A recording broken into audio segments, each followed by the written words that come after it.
tout d'abord, en quelques mots, en quoi va consister, je dirais, le rôle de la Commission présente pendant 2 jours à Bastia? 2 jours de travail, voilà, avec beaucoup de réunions pour connaître un peu sur le terrain et de manière concrète ce qu'on sait déjà de manière théorique, c'est-à-dire c'est quoi la fiscalité en Corse, voilà, quels sont les taux de TVA réduits, quels sont les crédits d'impôt, en quoi il y a déjà des exceptions, de façon à faire déjà un état des lieux, puisqu'il est peut-être possible qu'il y ait une autonomie dans le cadre des discussions actuelles. Vous l'évoquez, donc le projet d'autonomie est en cours de discussion. Le président Simeone, il dit qu'il ne peut pas y avoir d'autonomie sans moyens fiscaux, sans transfert de compétences fiscales. Est-ce que vous partagez l'idée? S'il y a autonomie, notamment dans le cadre de ce dont il est discuté, c'est une autonomie large. Donc effectivement, ça touche la fiscalité. Alors après, il faut arriver à trouver le bon angle.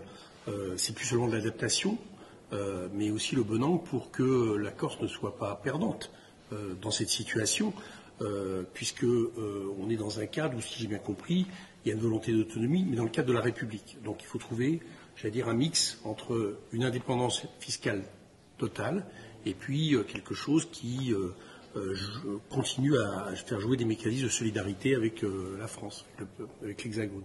Il y a cette idée peut-être reçue ou non, vous nous le direz, que la Corse coûte cher, l'État coûte cher aux finances publiques. Vous êtes peut-être là, ici aussi, pour rétablir certaines vérités. Michel Castellani, qui fait partie de la commission, notamment se plaignait. Il y avait des documents qui ont été demandés par rapport au flux financier entre la Corse et le continent, documents qu'il n'a pas obtenus. Je pense qu'on ne peut pas avoir seulement une approche comptable. Voilà.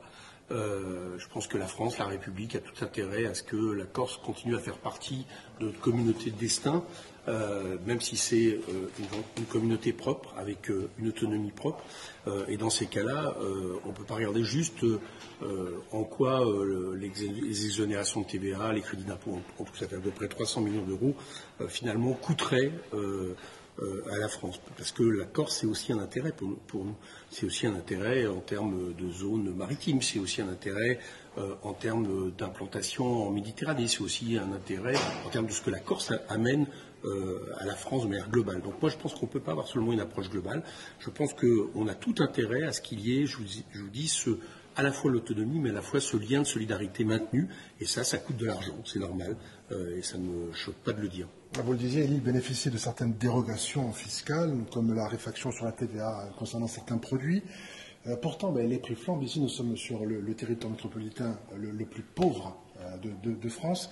Ne faut-il pas un contrôle plus accru autour justement de cette thématique? Il y a peut-être ici les mêmes problématiques que sur le continent, c'est-à-dire qui profite des baisses de la TVA?